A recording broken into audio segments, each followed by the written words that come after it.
Nayantara, and good evening everybody who are participating today. So today we are going to discuss mainly on directors' duties, role of the company secretary in brief, and then CSE rules and certain other regulatory matters pertaining to the company law and company secretarial duties. So we are going to start with the director's duties. There are 13 sections in the Companies Act. For the first time, when the Companies Act number 7 of 2007 was launched, this director's duties section came into this act. It was not there in the 1982 Act. There are 13 sections that is from 187 to 200 dealing with the director's duties. So I have selected this list from the Companies Act because Companies Act is applicable to all the companies, not only for public and listed companies. So this is the first thing is the director's duty of directors to act in good faith and in the best interest of the company. Any director who is appointed to the board of a company is expected to act in good faith and in the best interest of the company where he is a director. So a person exercising powers or performing duties as a director of a company shall act in good faith and subject to subsection 2 in what that person believes to be in the interest of the company. So when you say in the best interest of the company, every director is expected to act in the best interest of the company. There is one exemption for that. When you take a holding and a subsidiary situation, the holding company and the subsidiary company, a director of a subsidiary company, if the articles of the subsidiary company has permitted so, he can act in the best interest of the holding company in certain matters. Because the holding company actually appoint, most of the times the holding companies appoint nominee directors or to represent the holding company in the subsidiary. In a situation like that, a director of a company, which is a wholly owned subsidiary of another company, may, if expressly permitted to do so by the company's articles. So there should be a provision in the company's articles in the sense here it's a subsidiary company's articles, act in a manner which he believes in the interest of that other company, even though he may not be acting in the best interest of the company where he is a director. But this can be done only if it is permitted by the articles of the subsidiary company. The next one is the directors to comply with the act as well as the company articles of association. So every company director has to make sure that he does not contravene any sections of the Companies Act as well as the company's articles of association. And also he cannot encourage the company, he cannot authorize the company to act in a manner that contravenes the provisions of the Companies Act of the company's articles. Then the next one is the director's standard of care. A person exercising powers or performing duties as a director of a company shall not act in a manner which is reckless or grossly negligent, and shall exercise the degree of skill and care that may reasonably be expected of a person of his knowledge and experience. When you appoint a director to the company, every director, now you appoint a person as a director because of there is certain amount of knowledge, experience, and skills in that person.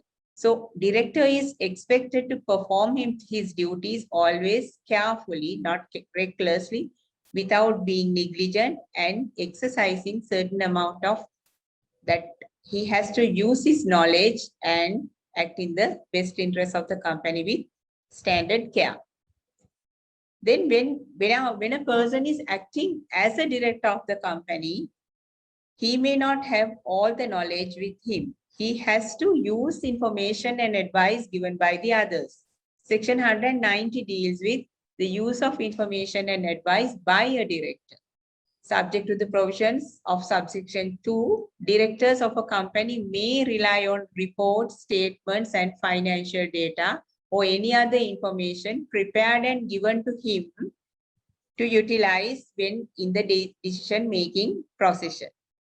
This process. So these reports can be prepared by the other employees of the company, like the senior management from the HR section, finance section, supply section, like that, any employee of the company who has the expertise knowledge in this particular section.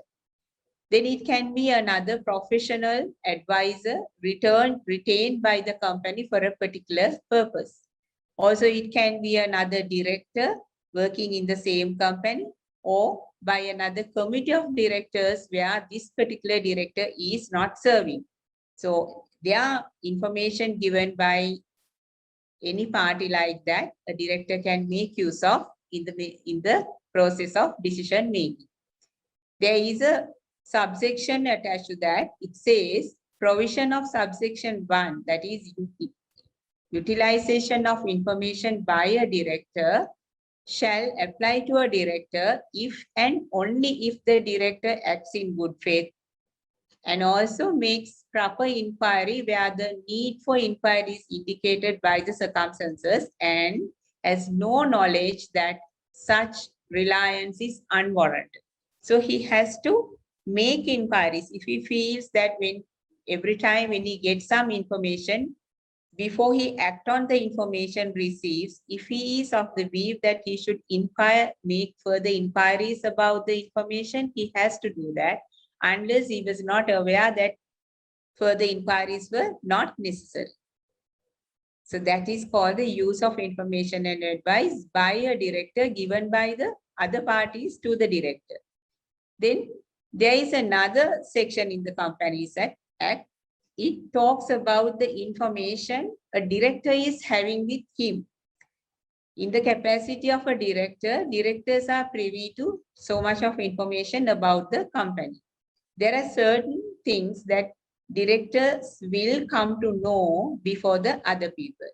If there is any information a director receives in his capacity as a director or employee of the company, which would not otherwise be available to him, he should not disclose such information to any person or make use of it except for the purpose of the company as required by law or unless he is authorized to do so by the board of directors or its articles, or also the board can authorize a director to disclose such information if the directors are of the view disclosing such information does not have any prejudice to the company. So the directors have a duty to protect information they are having in the capacity of a director without disclosing to anybody until the time comes to disclose it.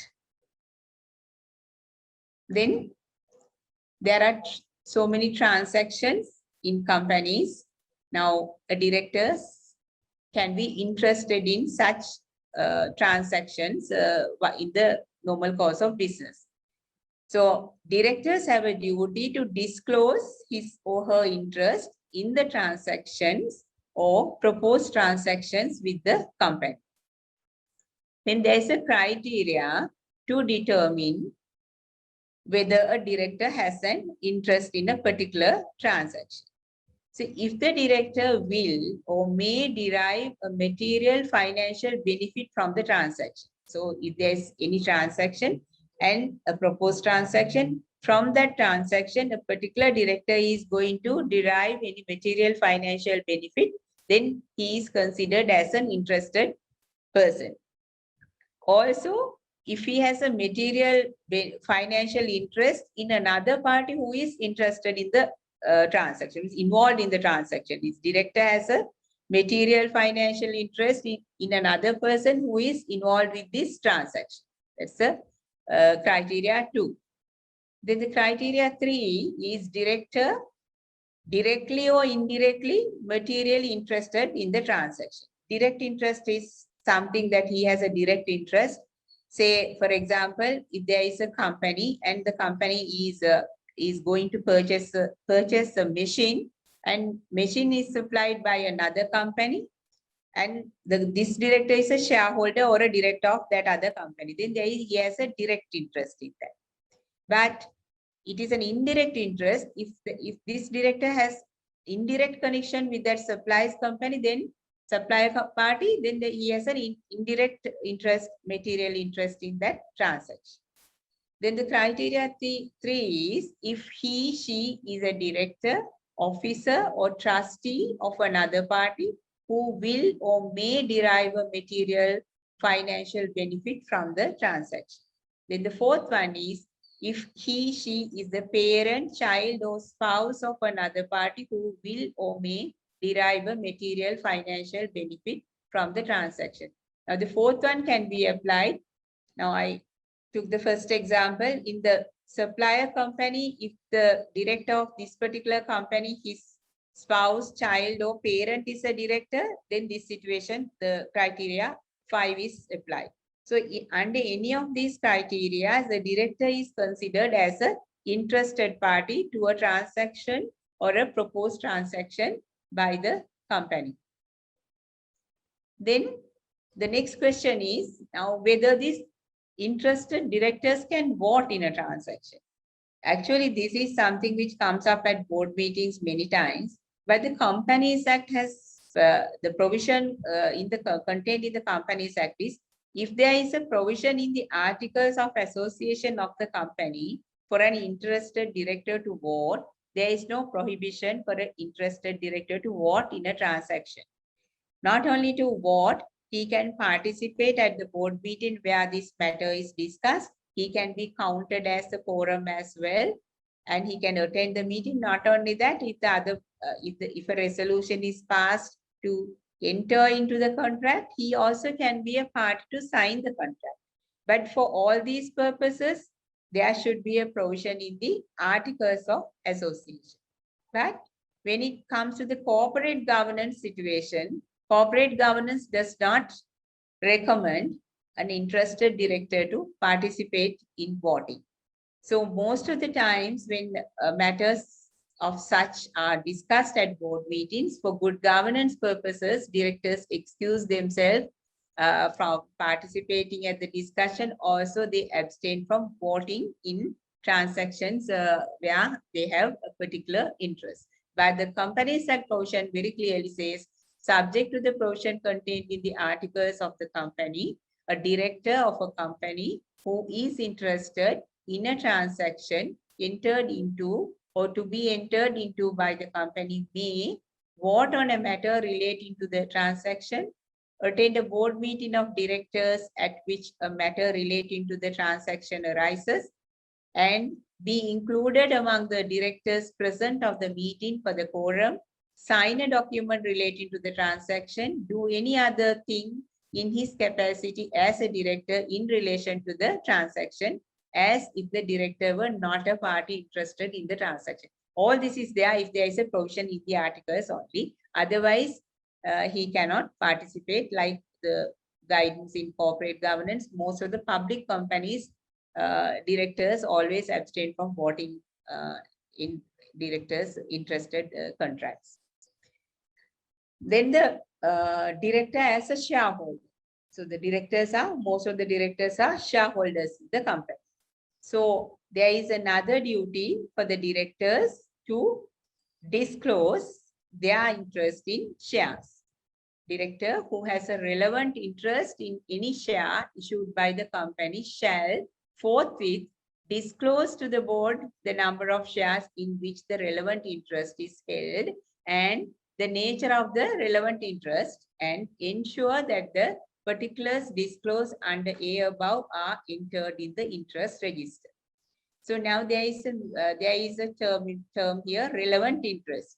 Now, how to determine this relevant interest is, now, if a director is a beneficial owner of the share, so there can be shareholders in a company and the shares are held by one person, and you can nominate another person as a beneficial owner, most of the time the children, like nominee shareholders, but in this particular situation, the director should be the owner as well as the beneficial owner of the share.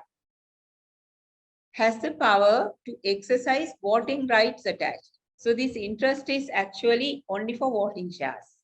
If a director is holding non-voting shares, there is no need of declaring that because it is not considered as an interest. It should be the voting shares. And also the director should have the power to control the voting rights because he should be able to utilize the voting rights attached to the particular share at his own discretion. There is no one else to control his voting rights. He has the power to acquire or dispose. And also at the same time, this particular share, he has the power to acquire additional shares or to dispose the same share. Also has the power to control the acquisition or disposition by another person because he's holding, the director is holding in his own right. Nobody, he has the power to control anyone else is taking his share. So that if these all 5 criteria are fulfilled, a person is considered a director is, if there is a relevant interest in the shares. Then duty of, then before I discuss the next one, now it is mentioned there, this interest has to be disclosed as also it has to be registered in the interest register. But this interest register is something, now for a private company, with the unanimous consent of the shareholders, they can dispense with the with maintaining an interest register. If a private company has dispensed with that requirement of maintaining an interest register, this including that is making an entry in the interest register part shall not arise there. Most of the private companies do not maintain an interest register because they, by way of a shareholders resolution, they dispense with the requirement of maintaining an interest register. Then the next one is duty of directors on serious loss of capital situation. Now, when a director becomes aware that net assets of the company are less than half of its stated capital, then the directors of the company have a duty within 20 working days from the time they come to know that the company is in a serious loss of capital to call an extraordinary general meeting of the company. Extraordinary general meeting of the company is a meeting of the shareholders of the company. So they have to call it within 20 working days from the time they came to know the situation. And that meeting has to be held not later than 40 working days of calling the meeting. So that means you have to send out a notice out to hold a meeting. The date of, there cannot be a difference of more than 40 working days between the date of the notice and the date of the meeting. It has to happen within 40 working days. So when you're convening such a meeting, there should be a report attached to the notice convening the meeting prepared by the directors. In that report, the directors have to disclose the nature and extent of the losses, the cause or causes of the losses incurred, and any steps that the directors are going to take to prevent any further losses of the same nature. So this is the serious loss of capital situation. The duty of the directors there is they have to call a meeting within 20 working days from the time they came to know it. Meeting has to be held within 40 days from between the notice and the meeting. The notice should convene a report prepared by the directors. The report should explain the nature and extent of losses, the causes of losses incurred, and the steps, if any, which are being taken by the board to prevent further losses. That's a duty in serious loss of capital situation. Then what happens if a serious loss of capital situation is not addressed and it continues, then the company will face an insolvency situation. Then the director's duty in an insolvency situation is the directors Director of a company who believes that the company is unable to pay its debts as they fall due. So company is considered as insolvent in terms of the Companies Act if the company is unable to pay its debts as they fall due. Then the directors have to call a meeting immediately, directors meeting immediately to decide whether an application should be submitted to court to obtain an order to wind up the company and to appoint a liquidator, or to appoint an administrator to carry on any further business. So then when a company becomes insolvent, the directors have to summon a meeting among the directors meeting immediately. Then they have to decide whether they are going to submit an application to court to obtain an winding up order and to appoint a liquidator. The second option is also they can appoint an administrator to carry on any further business and to see whether the company can be brought back to a good situation again. This is submitted under winding up this thing, directors, when they believe that the company is not in a position to continue as a going concern.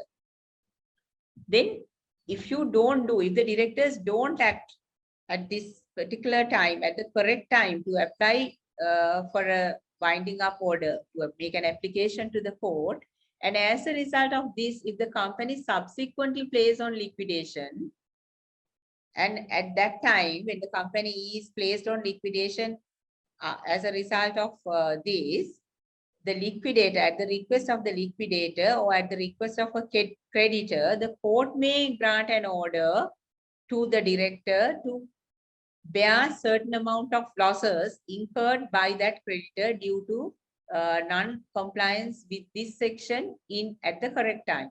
It says, if the company is subsequently placed on liquidation, the court may, on the application of the liquidator or of a creditor, make an order that the director shall be liable for the whole or any part of the loss suffered by the creditors. So creditors' losses, the court may order for a director to bear personally as a result of non-submission of an winding up application at the correct time, if the company is facing a insolvency situation. So these are the duties of directors as per the Companies Act. And from here, we are trying to go to the listing rules and code of best practice on corporate governance guidelines. There are in the corporate, these best practice guidelines also, there are so many recommendations to the directors, recommended good practices. So we are going to touch on that now. When it comes to the corporate disclosure section, the main section actually applicable to the directors here is trading by directors, because trading by connected parties, director is a connected party. So in terms of the listing rules, connected persons should not trade on the basis of the price sensitive information that has not been disclosed to the public. Moreover, connected persons shall not trade in the securities of the listed entity even after release of the information to the exchange for a period which should not be less than 2 market days after the release of such information. So in this situation, after releasing any information to the Colombo Stock Exchange, it's very clearly mentioned in the listing rules, it is 2 market days. 2 market days is excluding the date of release. But prior to that period is not mentioned there. That is because because the stock exchange also can't exactly determine that period because of that depends on the nature of the transaction and the nature of the transaction, and from company to company that situation can be changed. Now, trading by connected parties continuing, he is a director of that entity. The director is a connected party if he is a director of that entity or a related entity, or his spouse and children under 18 years of age are also considered as connected parties. Director of the company or a director of a related company or the director's spouse and children under 18 years are considered as connected parties. Then for this matter, this price sensitive information, any of these things can be considered as price sensitive information. Now, publication of quarterly accounts in the Colombo Stock Exchange. Then dividend announcements, the release of the annual report together with the audited financial statements. Then rights and bonus issues, private placements, repurchase of its own shares, acquisition and mergers, or any other price sensitive information such as sale or purchase of shares which amounts to 10% or more than voting rights of the entity. Now, that is the very reason why this, how many days there should be, the director should not deal in these shares prior to a release of this information. This now say publication of quarterly accounts or even dividend announcement. So the board of directors, they have certain information with them, maybe week before the dividend announcement is made to the Colombo Stock Exchange. So therefore, it's always to be on the safe side. The best thing is for directors not to deal, not to buy or sell shares in the stock market at least 5 market days before any of these things happen. And 2 market days is defined and mentioned, that is after 2 market days after the announcement is made. But before publication of quarterly accounts, now there are deadlines to publish quarterly accounts within 2.5 months. Like that, there are every quarterly account, there is a deadline. Now the companies, the finance people know when to publish the quarterly accounts to the Colombo Stock Exchange. So it is the duty of the director, and it is actually duty of the company secretary to inform the directors about these things and prevent buying or selling shares at the stock exchange during these periods. Otherwise, it will there will be insider dealing matters, and the directors will be answerable for these things. The disclosures of dealings by directors under listing rules. Director shall disclose his interest in shares of the listed entity. Now, then that is the dealing. Then the next is even in the companies that it is there, the director has to disclose his interest in shares. So as per the listing rules, a director, first time if he is appointed to a listed company, the director shall disclose his interest in shares of the listed entity on the date of listing. First time, if an unlisted company is becoming a listed company, after the listing process is completed, a separate announcement has to be made to the Colombo Stock Exchange, disclosing the interest of the shares of directors. How many shares were held by the directors on the date of the listing. That's the first time when your company is becoming a listed company. Then, now if a director is appointed to a listed company within 2 market days from the time of his appointment or cessation of office of a director. So there are two things here. First, one is the appointment, one is the cessation. So we have to make an announcement to the Colombo Stock Exchange, the number of shares held by a new director within 2 market days from the appointment, and also within 2 market days from his resignation as a director. Then when the directors buy shares, new shares, within a period of 5 market days immediately upon acquisition or disposal. Now, like the directors are buying and selling their shares on the stock exchange, buying new shares from the stock exchange, when a director's acquisitions and disposal of shares also has to be informed to the Colombo Stock Exchange within 5 market dates immediately after the acquisition or disposal. So these are the requirements by the directors with regard to disclosure of dealings by directors under listing rules with regard to shares. Now, then corporate governance section. Corporate governance section. So now you know that there are composition of boards is recommended in the companies, these corporate governance. All these corporate governance rules are applicable for listed companies, not for private companies, not even for public companies mandatory if the public company is not listed, but it can be a voluntary, you can comply with these, any of these regulations voluntarily, there is no harm, but mandatory for listed companies. So when you take a board of a listed company, there should be at least 2 non-executive directors in the instance where the board consists of only 2 directors. If there are only 2 directors on the board of a listed company, both directors should be non-executive directors. Otherwise, such number of non-executive directors equivalent to 1/3 of the total number of directors, whichever is higher. So otherwise, it is when you take the entire board, there should be either 1/3 of the directors should be non-executive from the total number. Such number non-executive equivalent to 1/3 of the total number of directors, whichever is higher. So say if there are 6 directors on the board, there should be at least 2 or 3 non-executive directors on the board of such a company. Then that is non-executive directors. Then the other category is non-executive independent directors.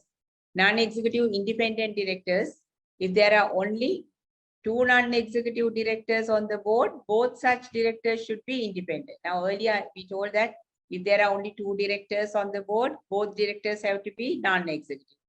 In such situation, both such directors should be independent also. So if there are 2 directors on the board of a listed company, they have to be non-executive independent directors. In all other circumstances, 2 or more of the non-executive directors appointed to the board, whichever shall be higher, should be independent.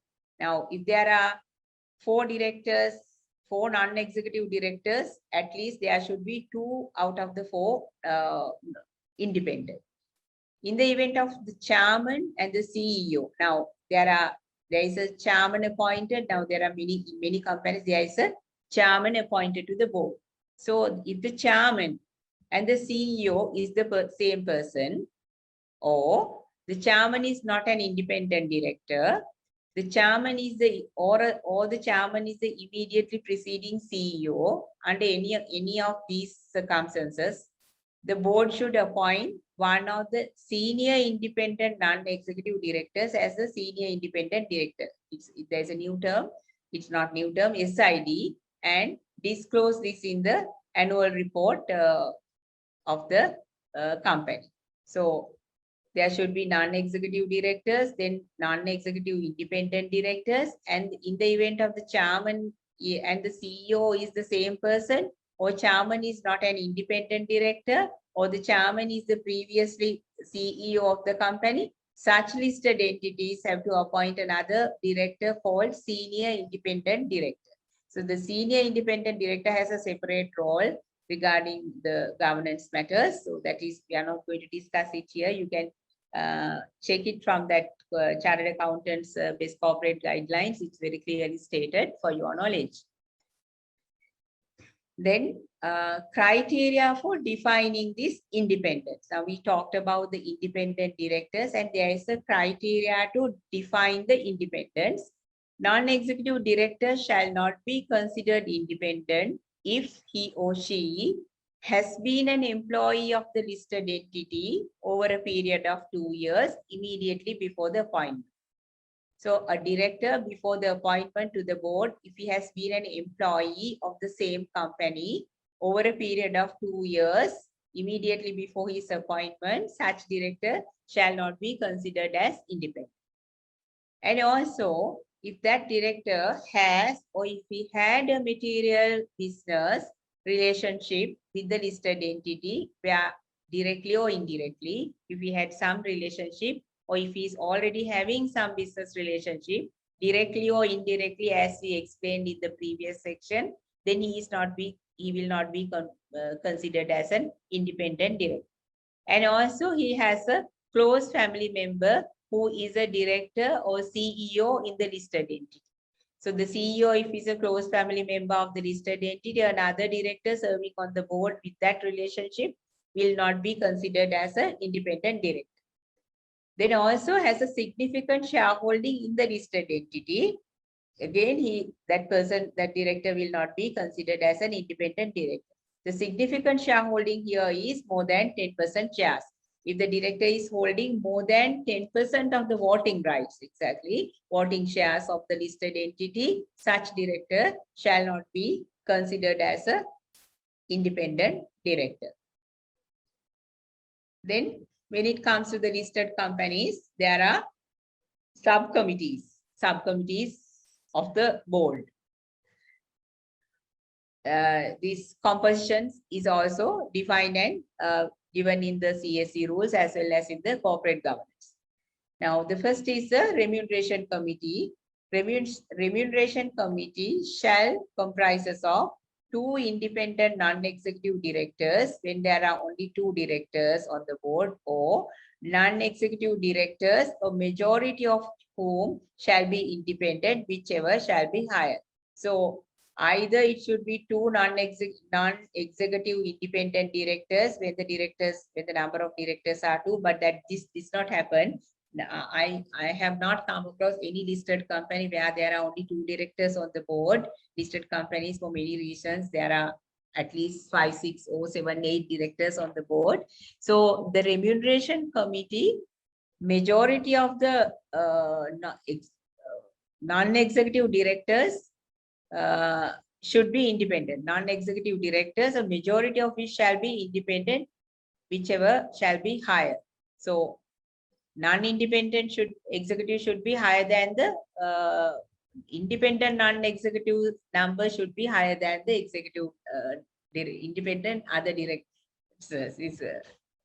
Sorry, this is non-executive directors and independent non-executive directors. The independent non-executive directors should be higher than the non-executive directors in the remuneration committee. So the chairman of the remuneration committee should always be one of the non-executive directors, should be appointed as a chairman of the remuneration committee. The functions of the remuneration committee is to recommend the remuneration payable to executive directors and CEO to the board of directors of the listed entity. So the directors do not determine their own remuneration, especially the executive directors. So executive directors remuneration as well as the senior management positions, remuneration of the senior management position, not only CEO, any other senior managers equivalent to that position, their salaries are reviewed and recommended by the remuneration committee to the board of directors for them to take their decisions.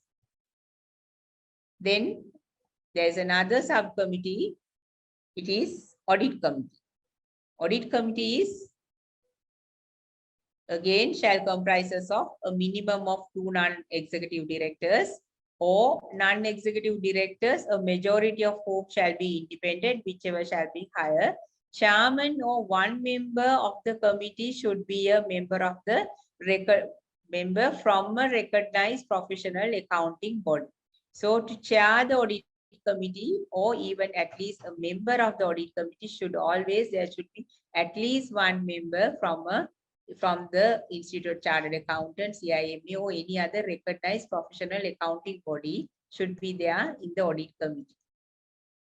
Functions of the audit committee, actually the audit committee has so many functions in a listed company. This is not all, but shall include all these things. Basically, overseeing of the preparation, presentation, and adequacy of disclosures in the financial statements of a listed entity in accordance with the Sri Lanka accounting standards, and just to see everything, whether these financial reporting to ensure that the entity's internal controls and risk management are adequate, then the assessment of the independence and performance of the entities' external auditors, to make recommendations to the board pertaining to appointments and reappointment and removal of external auditors, and to approve the remuneration and terms of engagement of the external auditors.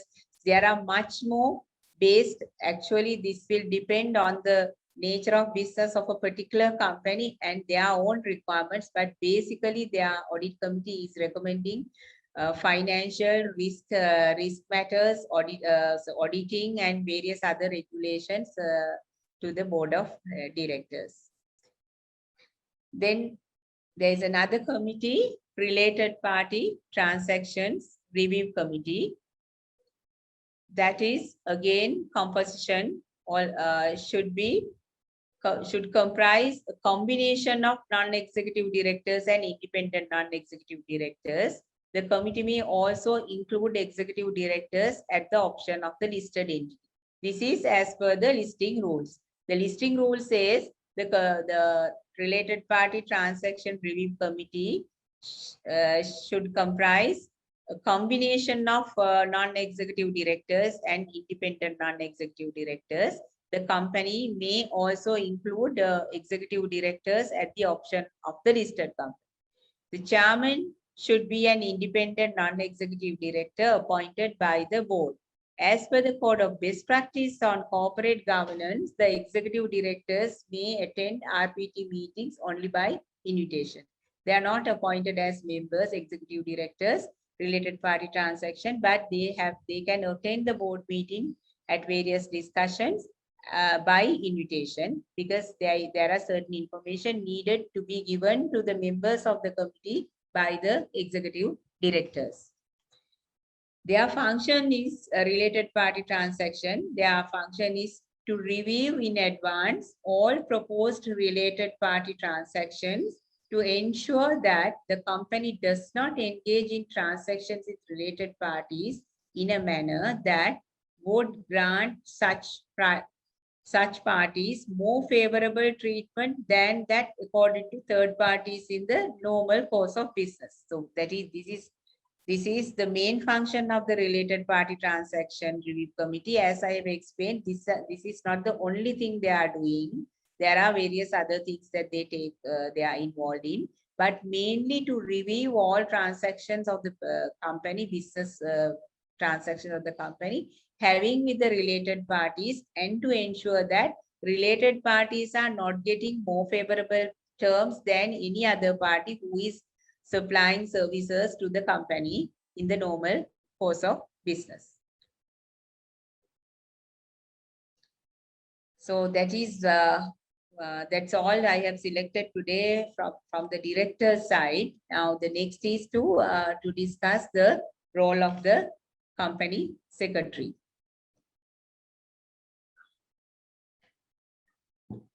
So when you take the company secretary's role of the company secretary is involved with the board of directors of the company, then there is a role to act with the board of directors and for the company and for the shareholders, the services to be rendered.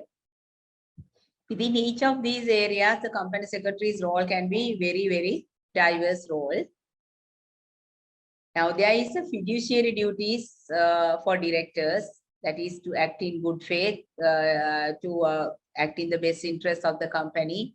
Those are applicable to the company secretary as well. The fiduciary duties of directors can apply equally to executives occupying senior management positions in the company and authorized to act on its behalf. This usually includes the company secretary, who in any event as an officer of the company has the following fundamental duties: to act in good faith in the interest of the company, not to act for any collateral purposes, to avoid conflicts and interest, and not to make secret profits from dealings on behalf of the company. From dealings, not to make secret profits. So those are applicable to the directors as well as to the company secretary. Company secretary is also an officer of the company.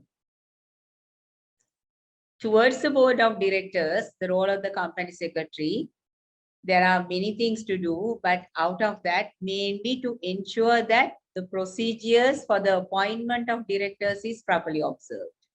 First is, that is, now when you are appointing a board a director to the listed company, there are many things that secretary has to check. First of all, he has to check the articles, the provisions in the articles, mainly whether the number of directors, whether the minimum directors and the maximum directors are there in the articles. This company secretary has to see when a new appointment is coming up, always whether they are within the required number of directors, whether we are exceeding the maximum number, or the company is always, when at a time of resignation, whether the minimum number of directors requirement is fulfilled. Then also there should be resolutions passed, and also the public, if it is a public listed company, a director's age limit has to be checked before the appointment. Then assist in the proper induction of directors when the directors are appointed to the board. Provide comprehensive administrative support and guidelines to the directors, that is to individual directors as well as to collectively as to the board also. Now, when you say comprehensive administration support, the information required by the directors about the articles of association, any clarification on the Companies Act, companies board of ethics, then company rules and internal rules and regulations, other procedures. So company secretary has to have a very good understanding of everything, and the company secretary should be able to provide such information to the board of directors. Now, to the company also, when you take the company, to ensure that the company is in compliance with all the relevant statutory and regulatory requirements pertaining to the company. So when you say pertaining to the company, the secretary should have a very good understanding about the business of the company and what are the regulatory requirements from time to time you have to adhere. Now, finance companies, if it is a charitable or manufacturing, if it is a BOI company, the BOI reports, monitoring of that, the quarterly reports to the Board of Investment. In the listed company, there are so many other requirements like that. So whether the company is in compliance with all the relevant statutory and regulatory requirements pertaining to that company. Then acting as an advisor within the company on matters of business ethics and good corporate governance, the secretary's duty. Then there was a, at this time, I would like to discuss something that there was a question, I saw it in the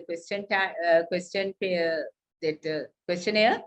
There was one question, somebody has asked whether the company secretary can act as a consultant to the same company. Actually, a company secretary is acting in a consultant capacity. But the problem is now, if a company secretary, especially an in-house secretary drawing a salary from the company, it may not be ethical to draw another salary as a consultant, but the secretary can give advice and provide consultancy on legal and other compliance matters and within her knowledge. But acting as a consultant in the sense to retain a company secretary as a consultant, even though there is no prohibition, it may not be an ethical thing to retain as a consultant separately. Other than within the role of the company secretary, there is a consultant's role as well. Then when it comes to the shareholders, mainly communication with shareholders when required, and to ensure that the due regard is paid to the interest and concerns of the shareholders. So the shareholders are, companies meeting the shareholders mainly once a year at the annual general meeting. But after the annual general meeting and before the annual general meeting, shareholders may need so many things to know, and maybe about the reports, and when they don't receive in time, about the dividends, if the dividend has not gone to their account. So there will be communication from the shareholders to the company. So the company secretary has to handle such communication. And if the registrars are handling the dividends and the secretary is another person, but the secretary is getting everything. So secretary has a duty to coordinate with the relevant parties and address the shareholders' concerns and to make them happy and make to see their requirements are all answered. Then there is another role for the company secretary as an officer of the company. The company secretary's duty as an officer of the company and those undertaken by him as a matter of established and best practice from the basis of what has been defined as core duties and are those which all company secretaries must attend to in order to comply with law regardless of the terms of their individuals and contracts of employment. It is very vital for the company secretary that the secretary is aware of his duties and potential liabilities as an officer of the company. Now, when you take the director and the secretary board, now directors also will be liable for many things under the Companies Act because almost there are things called obligations of directors. So obligations of directors to prepare financial reports, obligation of directors to have an annual general meeting in time, like that. Every obligation of a director, that if that obligation is not fulfilled, the director shall be liable on conviction for penalties. Like that, many sections of the Companies Act, if it is not complied, that the company has not complied with the sections of the Companies Act, there are two penalty clauses. It says there, the company will be liable for liable to a fine on conviction, and all officers who were negligent will be liable. So in that all officers category, the company secretary is also included. Now, when it comes to the obligations of directors also to prepare annual report to directors to then financial statements, etc. So every such section also has a liability clause for the director. If the director fails, director shall be liable. There are certain sections only the director shall be liable, mainly under the director's liabilities, but every other section, the company as well as the officers in charge will be liable. So the secretary is also included in that lot. It's because secretary is an officer of the company. It's the core duties and additional duties of company secretaries when you take.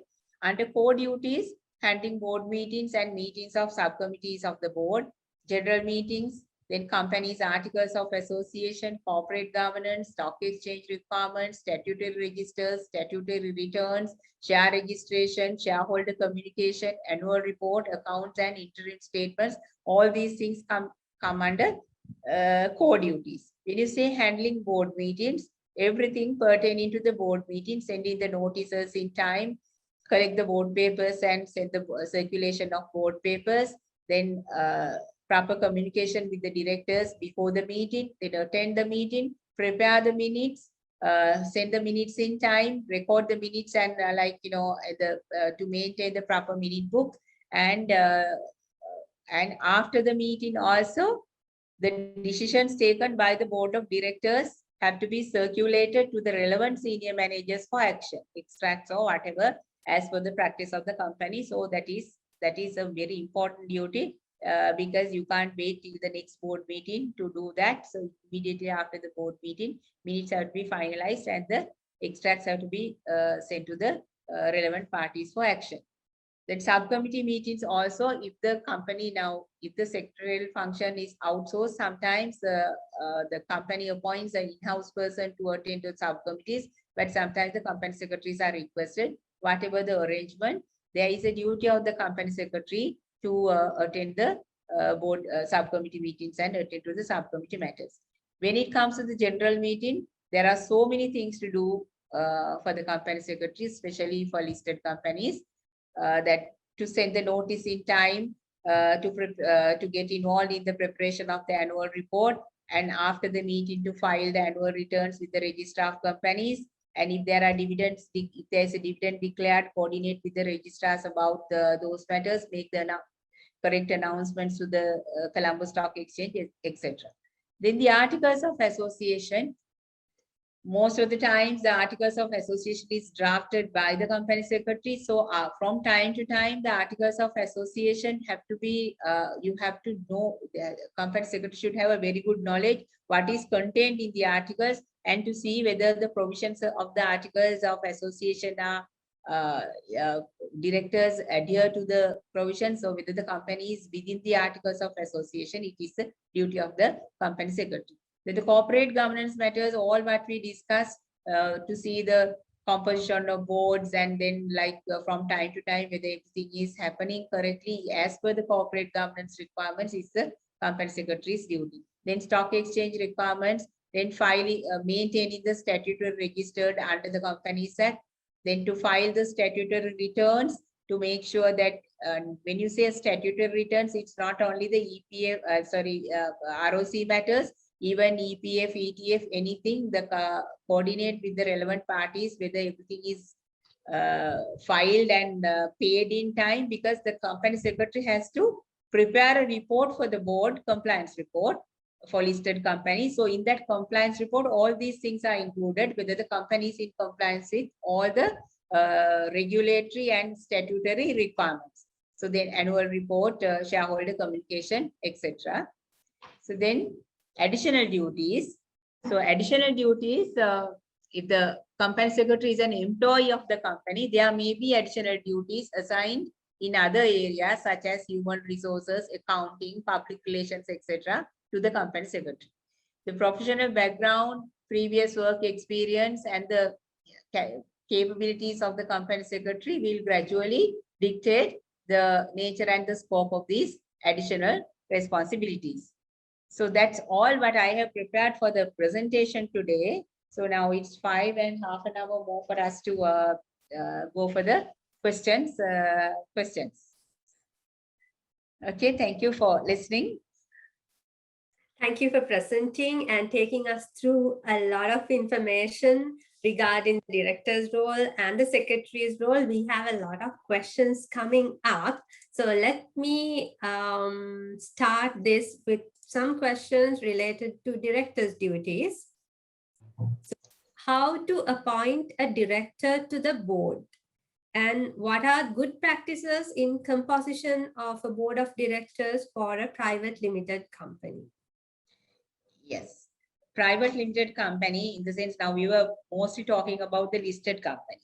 Okay, now when you say private limited company, now there can be family owned companies and there can be private companies with a little wide ownership also.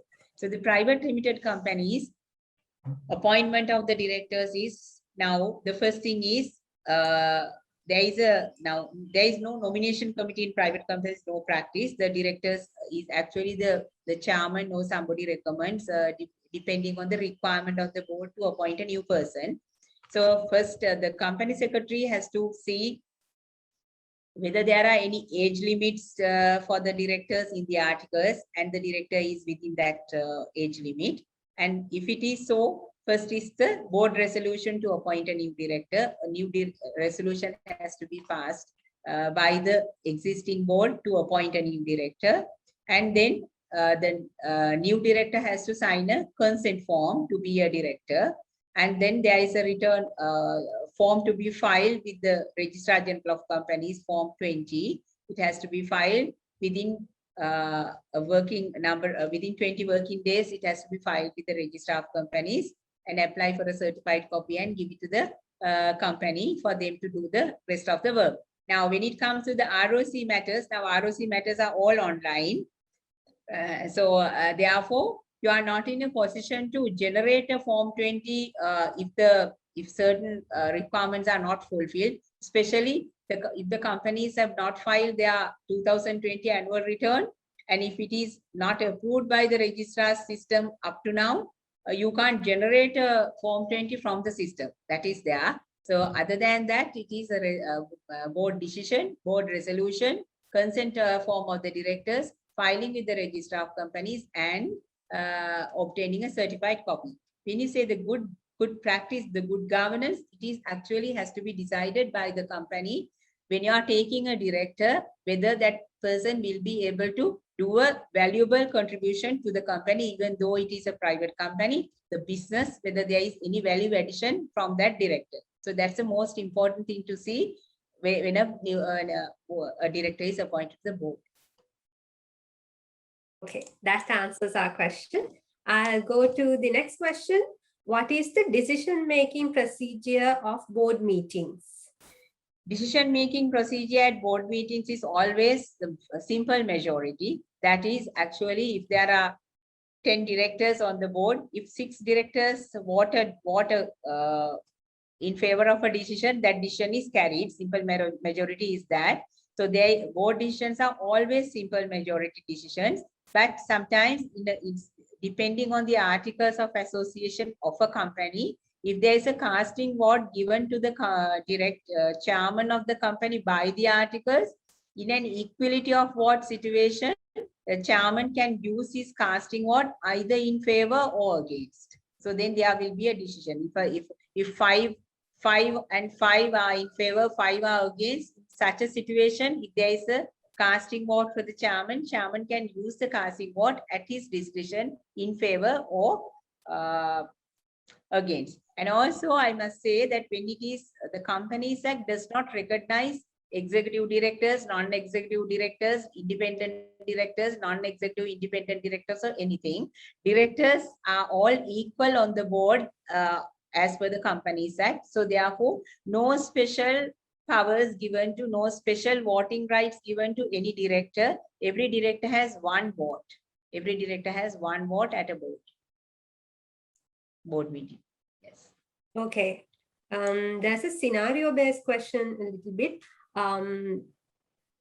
How should the decision-making process take place at board of director level, especially where all directors are not in agreement with the business proposal? I think you just answered that question.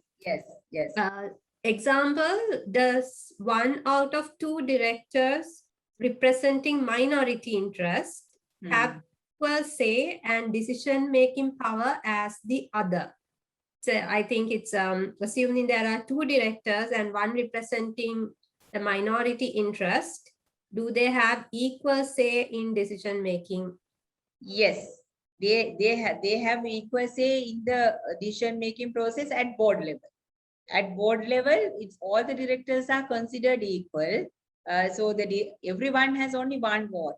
Okay, it's the numbers. So if now only thing is there can be something like that. Major shareholder may have more representatives on the board, and the minority shareholder won't get that amount of board seats. So depending on that, there can be a decision may be like in favor of the party who is having more representatives on the board, but all have only one vote. At the directors level, there is no minority and majority. It is at the shareholders meeting. Shareholders meeting also, if you are going for this majority thing, it's always a poll. It's not a show of hands. So we'll discuss it later. Now this is the director's thing, right? Okay. This refers to a part that we covered in the presentation. Will the directors have to have EGM every year for serious loss of capital, assuming that there is a concern of serious loss of capital? The Act says when they are now, okay, say a company occurs in serious loss of capital situation this year, and there was an EGM of the shareholders and the situation, the directors have given a report how to prevent that situation. So it has to, now if it does not take place, and if they are like, then there will, if it does not take place, they will go to an insolvent situation. No? Now, if it is a serious loss of capital situation every time, company cannot continue with the serious loss of capital situation. No? And then the shareholders have a right to take some action there. Okay. There's a follow-up question. I'm taking this. When a listed company continue to make losses year on year, being salary and other cost of directors would be a huge amount for the company.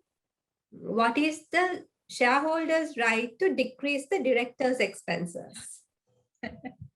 That's not something you can say it is this, but maybe the shareholders can make at a shareholders meeting, they can express their views, but it is not something that I can answer how to decrease it, because the shareholders have no right to get involved with the administration. It is actually Now there is a director's duty to act in the best interest of the company, to be to their standard of care, their ethics and everything. So will come to play. So they themselves have to see how to balance between, so to act in the interest of all stakeholders. It is actually the director's duty, but the shareholders will suffer in a situation like that. But it is a direct, what is to be done by the shareholders directly in that is not something that I can answer here. Okay. Is there an age limit for directors to serve on boards?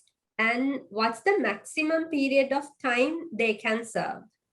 Yeah, age limit is only applicable to public and public listed companies. It is 70 years given in the Companies Act. If a director is, when a director reaches 70 years of age, he ceases to be a director, but there is another section in the Companies Act that director can be reappointed with the consent of the shareholders. That is, at every annual general meetings, such directors come up for reappointment, not re-election, reappointment, because their period is, their appointment is from that annual general meeting to this annual general meeting, and they come up for reappointment at every annual general meeting, that is public and public listed companies. Also, if there is a subsidiary of a public company, the directors serving on a subsidiary of a public company also is subject to reappointment at an annual general meeting who are more than 70 years. When it comes to the terms of directors, corporate governance recommends 9 years, and after the 9 years, the director loses the independency. Director cannot be considered as a independent director unless the board clarifies and board confirms that even though he has completed 9 years, he is independent when he considers the other areas of his appointment. But the Finance Act, I think for central bank, under central bank regulations for finance companies, there is a term, and also even the age limit is also there. But for finance companies, there is a, I can't exactly remember how many years, but I know that there is a term recommended for a director cannot be a director of a finance company under central bank regulations.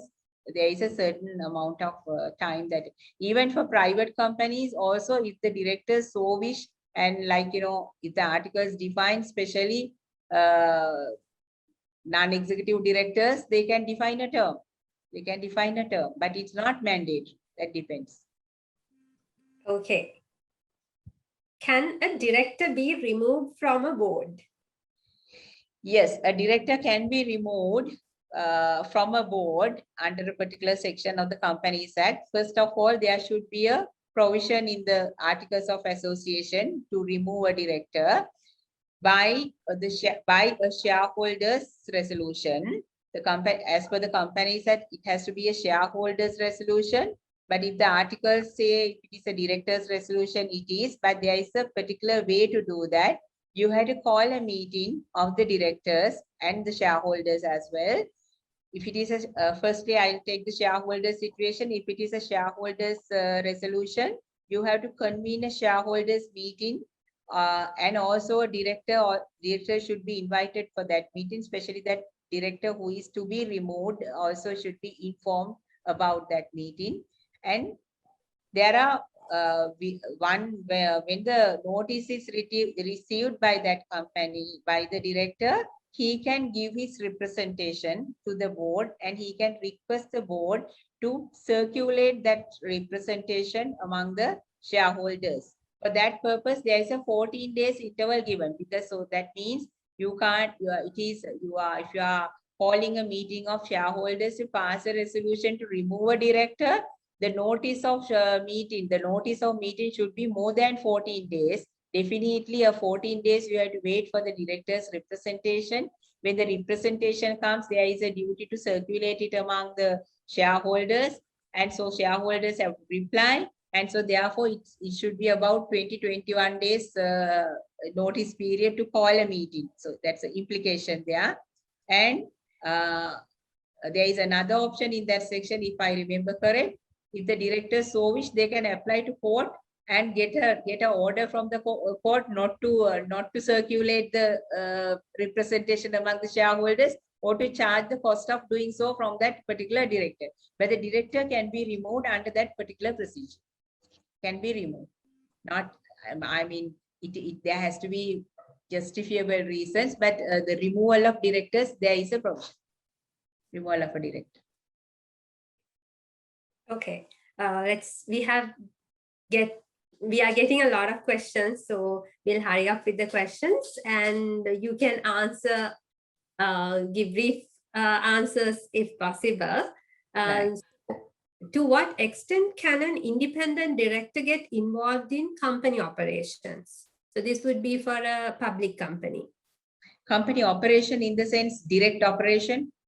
Or maybe like it's like that now. Independent directors are appointed to the board mainly not to get involved in the operational matters, but to advise and provide their experience and advice to the board and to the management committees and various other committees. Okay, so they can involve in committees and they can always give their expertise, advice, and they can guide the management committees, even these subcommittees, the board, as independent directors. But the independent directors do not get directly involved in the company operations.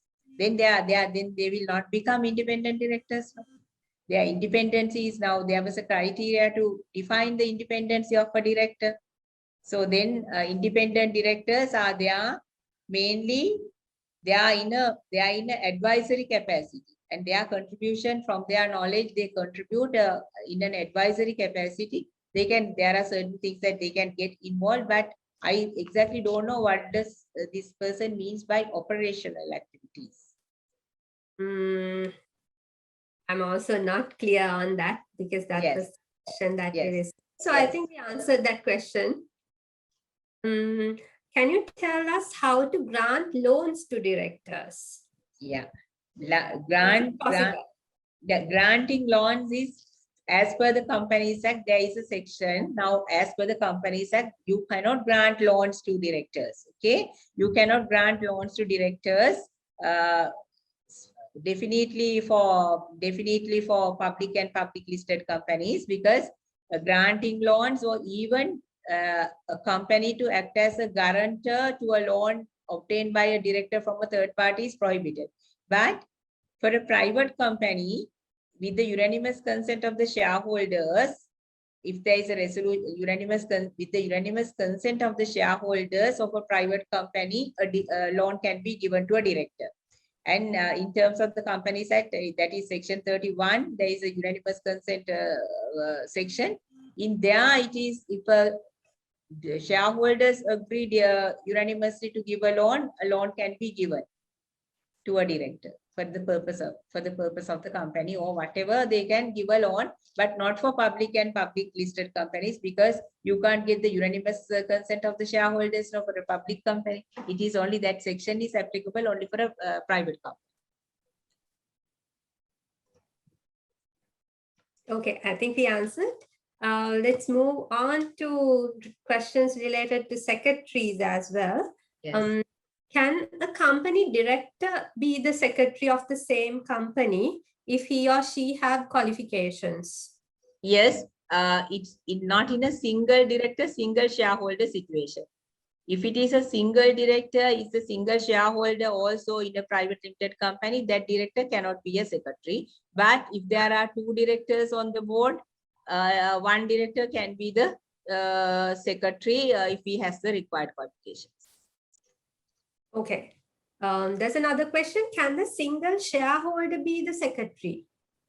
Single shareholder, then now it is again single shareholder, and if a separate person is a director, if the single shareholder can be the, like, but when you say the single shareholder, the shareholder is the owner, the shareholder is not a director, but there is no prohibition.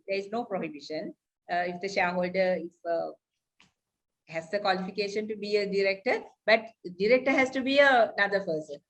Okay, say there is a single director, single shareholder company, single director, single shareholder, and the company secretary can't be the same person. But director, shareholder, two different person, then one of them can be the secretary.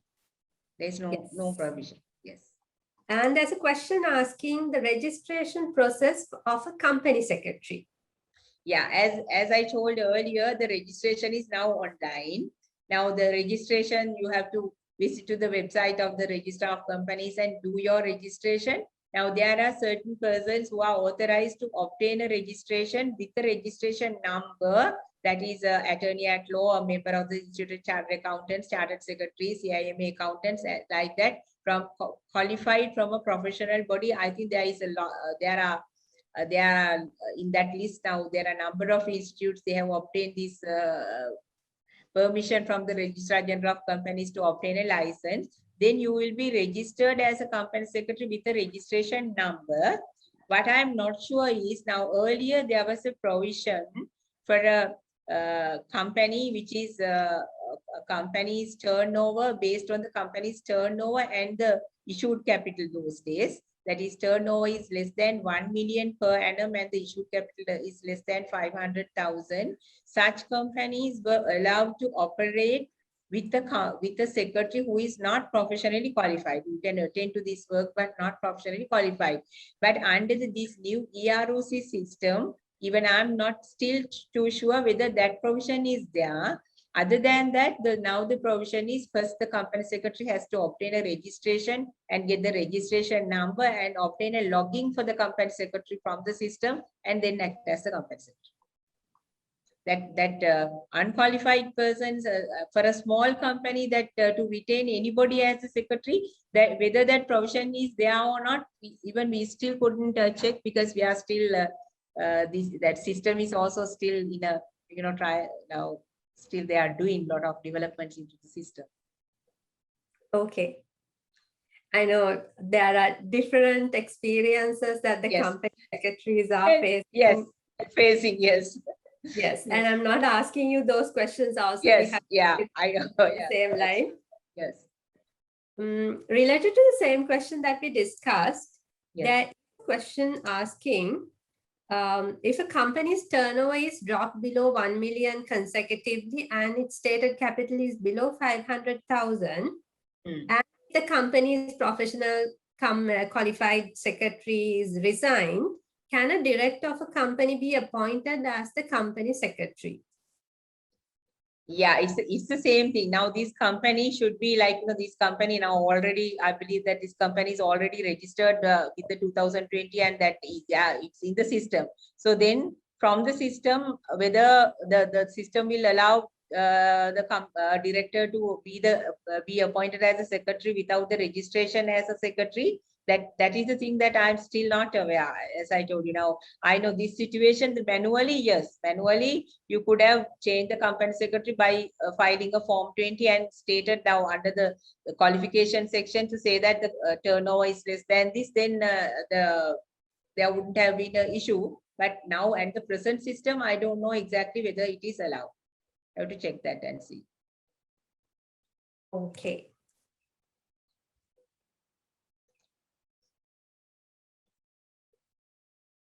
Can a shareholder be removed with the unanimous consent of the others? No, shareholder cannot be removed, because share is my property and it is with me as long as I live. So it cannot be taken by me, from me, without my consent. So you cannot remove a shareholder. The only thing is that there are things that a company can do, because there is a provision for the company to buy back. Even to buy back, the shareholder should consent to pay a price for the share and for the company to buy back, or to request the company to transfer. But you cannot remove a shareholder. The word removal is not applicable for a shareholder. Without the consent of the shareholder, you can't take it back. Once given, it's given. Okay. And there's a question, there are a few questions on this line. What will happen to shares when a shareholder is dead?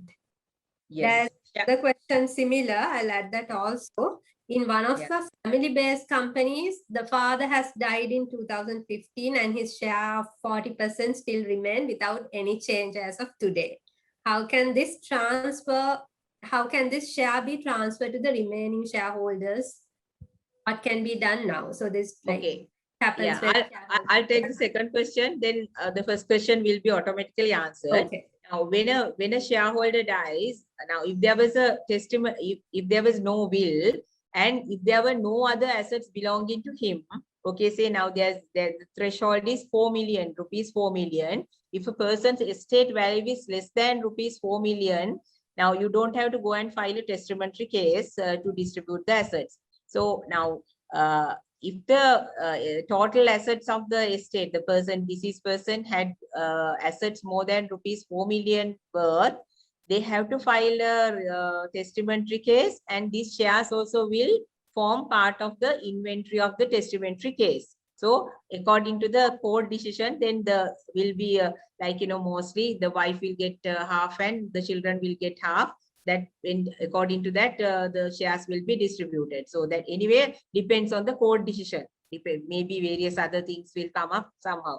If there is no court decision, if there is no testamentary case outside a will, and there was no, then the remaining people, remaining his next of kin, that is his wife and children, they have to declare to the company secretary. There are certain documents they have to submit it to the company secretary, confirming by way of an affidavit and indemnity also that there was no testamentary case and they are the only people who are entitled for his estate. And then once that documentation is completed, it will be distributed among the wife and the children. 50% of that 40% will go to the wife, and the balance 50% will equally distributed among the children as they are asked to the 40%. So when a person dies, that is what will happen. So the company secretary, the family members have to inform the company with the copy of the death certificate that he is dead, and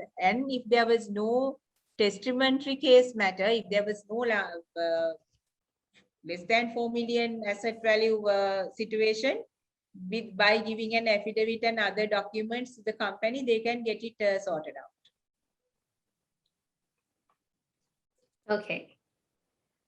We have a question coming on the secretary's liabilities. Yes. So what would be the liability of the secretary on non-compliance matters? And yes, especially regarding having AGMs, audited accounts, annual written filing, etc. And so this gives rise to risks for the company secretary, and how to reduce the risks faced by the secretary. Yeah, it is. As I told you, all these situations, non-compliance, especially these situations, annual general meeting, these accounts and everything, every officer of the company. First is the company will be liable. Under the company, directors will come. Right? When you say the company will be liable, it is the directors. Every officer of the company especially at this annual general meeting and annual returns and etc., secretary is the top in the list. So secretary also will be liable on conviction. That is, if the registrar of companies goes and file action. Otherwise, the registrar will, for the delay, there is a fine imposed. That is an automatically now generated from the system, and you have to pay a fine and settle it. That's a different story. Then you pay the fine. That's the end of it. But if the registrar or somebody goes to courts and file an action on conviction, secretary can be liable. So to reduce the liability, to the only option available to do everything properly and comply with the requirements. That's the only way to reduce the liability. Okay. Let's go to the next question. Yes. Can companies be incorporated with 100% non-resident shareholding and 100% non-resident directors? There is no restriction for a company to be incorporated with 100% non-resident directors. Only thing is, it will be operationally difficult because if the non-residents are non-residents, and to get signatures all the time for resolutions and all, operationally it will be difficult, but there is no prohibition for a company to have 100% non-resident directors. Now, then when it comes to 100% non-resident shareholders, there are now in the Finance Act and also certain gazette notification, there are areas given, there are certain businesses in this country you can operate with 100% shareholding, but the shareholders' investment should come through an IIA account to the country by way of an inward remittance. Then, now, okay, say IT-related businesses, these hotels and things are allowed to 100% non-resident shareholding. In the very recently, somewhere this year, there was a paper notification, there was a paper article saying that all companies incorporated with non-resident shareholding have to come through the Board of Investment. Okay, I think there is a direction given to the Registrar General of Companies to encourage non-resident shareholders, I mean the incorporations with non-resident shareholders to come through the Board of Investment. But definitely now say that very popular thing these days is renewable energy like solar energy, hydropower, and etc. 100% foreign investment is allowed. 100% foreign investment is allowed, but the mechanism of getting the 100% is sometimes you may have to come through BOI. Earlier, there was a very clear provision without going to BOI, open an IIA account and send the investment through by way of inward remittance and then incorporate the company. But now, sometimes when you file your document with the Registrar of Companies, Registrar may say either to obtain the Board of Investment approval or to obtain the relevant subject ministry approval. You say if it is energy thing, see the Ministry of Power and Energy or something like that, some restriction might come, but with that, if you follow the proper channel, there are businesses that you can do with 100% foreign shareholders. Or there are certain things you can only up to 40% like that. Now, if you say freight forwarding, it's only 40%. A foreigner can hold only 40%. Like that. Another question related to the company secretary. Can you tell us about maintaining records, including minutes and registers? And Yes. are scanned documents and Excel registers valid, especially in today's context? Yes. Now the Companies Act says it says the registers should be in written form. Okay. But now when you take I'll take one example. One of the main registers in the company is the Register of Shareholders. Okay, Register of Shareholders. Now, if you take a listed company, the Register of Shareholders with 6,000, 7,000 shareholders, it is maintained as a soft copy because it's in a system. But you should be able to extract at any given time for a purpose of a shareholder or for any lawful purposes, even to courts maybe, that you should be able to give an extract of that document. So now, even the Registrar of Companies is going online. Everything we are filing online. So they are also having an online system. The registrars of now, I'm not talking about the Registrar General, the parties who are acting as registrars to listed companies also working with computers and it's soft copies, not hard copies printed. So in such situation, companies should be able to, we don't have like those days books of share registers in a cabinet. We have it in the computer, but even for audits, we take extracts and give. We can take an extract and certify it and give as a share register. So that is the practical situation now. Other registers, now minute book is still maintained as a minute book. You can't have a minute in the computer and just take a printout from time to time, because once the minutes are confirmed and signed by the chairman, it should go to a register and their minute book has to be maintained, even shareholders minutes and directors minutes, even subcommittee or whatever. The other registers, Register of Directors and Secretaries, Register of Shareholders, Register of Chargers, all these things you can maintain without going for books. You can maintain as computer copy. Right. Nice. Okay. There's a question. What are the compliances of newly established private company? Example, issue, share register, AGM, etc. guessing that this still refers to the 2007 Companies Act. Yeah, are you asking for me? No, yes, the question is to you. Yeah. What are the compliances of newly established private companies there? I'm not exactly understanding the question. What Maybe she must be is referring with to EROC?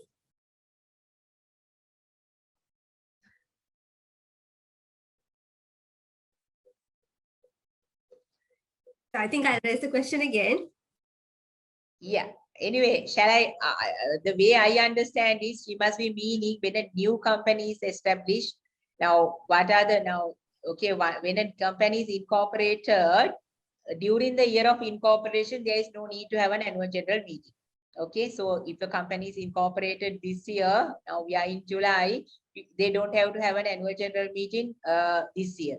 But the Companies Act says only in the year of incorporation is exempted. So next year you have to have an annual general meeting within 18 months from the date of incorporation, and the calendar year and the 18 months both comes into play. So now we are in July. Now if a company incorporated in the month of July can have their annual general meeting before 31st of December next year, because then you are covered both the requirements. That is, you are within 18 months and year of incorporation. Only during the year of incorporation is do not have to have an annual general meeting. So that is the AGM thing. And other requirements in the sense now, from the time the company commences its business, whatever the board decisions taken by way of circular resolutions or by way of meetings, it should be recorded in a book. Minute book has to be there. And then if there are employees, they have to register for EPF, ETF, and those things have to happen. And the bank accounts and things have to open. So then audit, there is, I think the maximum is only 15 months. Okay, within now, okay, so within 15 months from the date of commencement of business, within 15 months is the maximum period for audit, I think, right? So like that. So everything has to happen. There is no special provisions, special requirements for a new company. The new company will, while going on, they have to keep on complying with the requirements.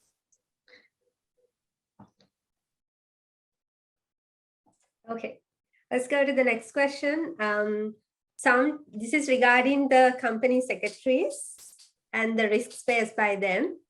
Sometimes in private companies, board do not inform everything they do. Examples, decisions taken, and also what they do to company secretaries. And also they don't invite the company secretary to take part in board meetings. What is the role of company secretary, especially in this kind of situations where the company secretary is not involved and is not informed of what's going on? So yeah, I really, if there are board meetings, there should be a secretary to take down the minutes. She must be referring to a situation where the company secretary function is outsourced. Yes. I think so. Then outsourced, so they must be taking care of all the meetings and matters in-house. But someone is retained as the company secretary only to file these documents with the register of companies and that type of things. That must be the situation.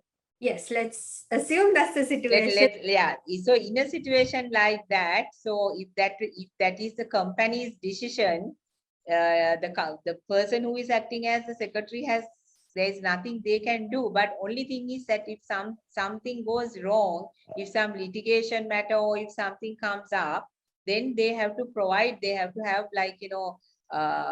very clearly provide that they were not involved in that matter, because even though they were appointed, they have been appointed as the company secretary, they were involved only in these areas.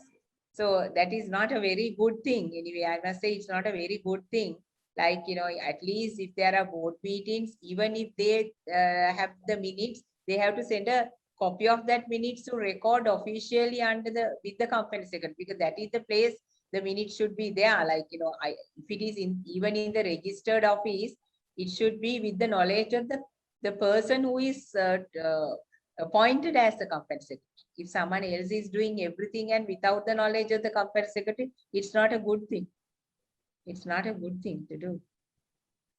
So these type of things are there anyway. There are a lot of questions coming up.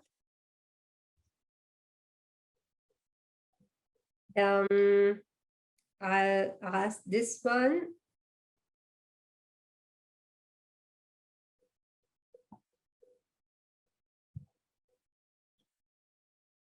Is it required to pass a board resolution to revise the remuneration of a director, even where the company has one director and one shareholder, and no clause for the director's remuneration in the Articles of Association? One director, one shareholder, no clause in the Articles of Association. Yes. So now the thing is this. Now, one director, one shareholder companies are like the director and the shareholder are the same person. No? So actually for remuneration of directors, now for other companies also the remuneration committee is recommending the remuneration. Now in this one director, one shareholder company, the director must be an executive director. He's an executive, definitely an executive director. No, he's a shareholder and the executive director who takes all the decisions. So for good governance sake, there can be a resolution and it can be recorded. No one is there to object, but the remuneration without having in his mind secretly, he can record it and pass it as a board resolution.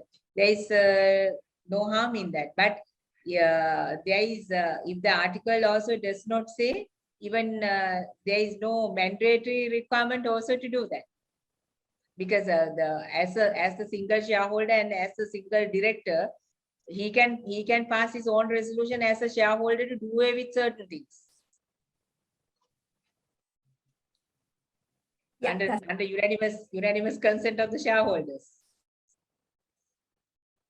What are the implications for not disclosing or disclosing lately a related party transaction to exchange by a director of a listed company? This should refer to the exchange. Stock exchange. Colombo Stock Exchange, I think. No, what related party disclosing? No, they are related party transactions have to be disclosed. Related party transactions have to be disclosed because related party transactions committee meeting, they have to meet. There are certain intervals they have to meet. So if the related party transactions are of a non-recurring nature, there is an immediate disclosure requirement. So there can be, if it is not disclosed, then there will be there can be a issue like, for non-compliance, there will be action taken by somebody.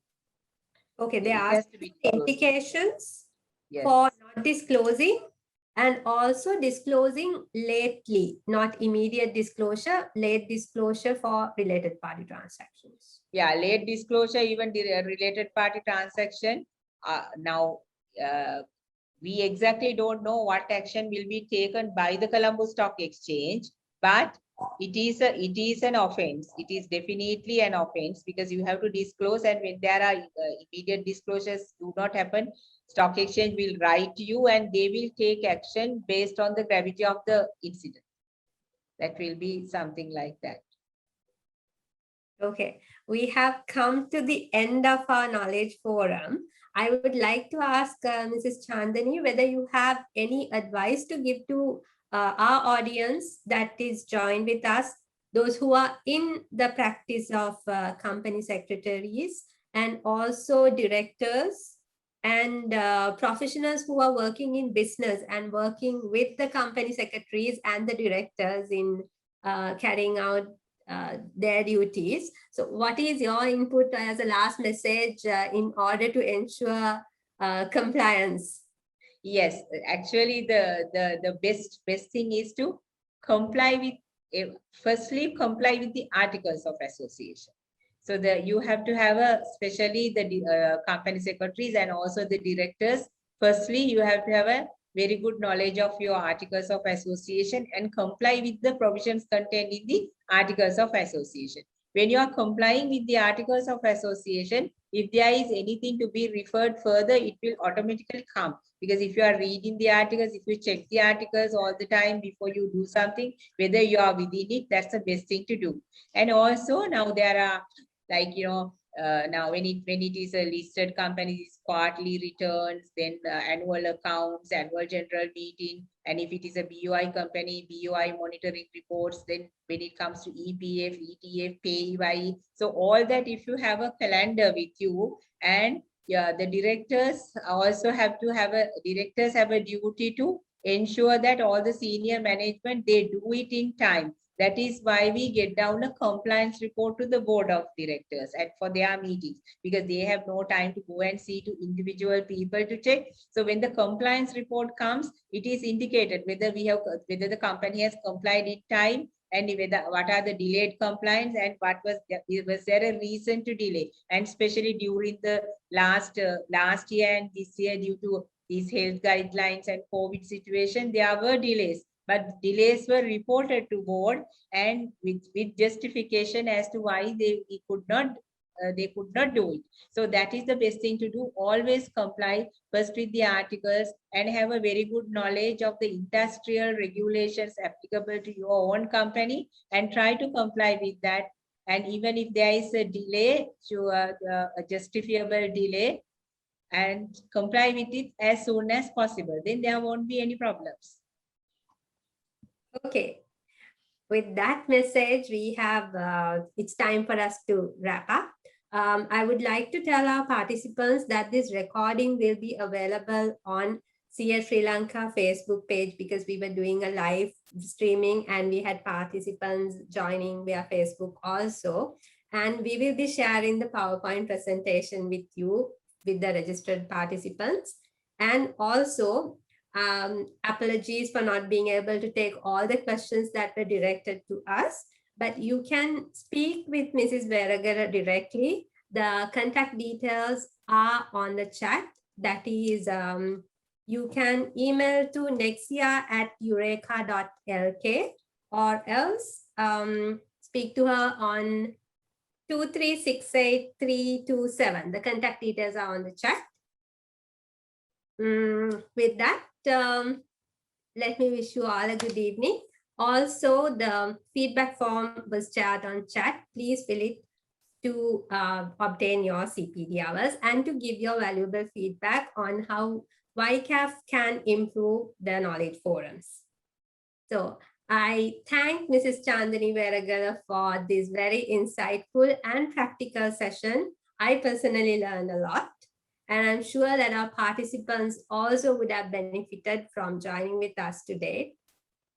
So wish you all a pleasant evening. Let's meet on another episode of YCAF Knowledge Forums. Thank you.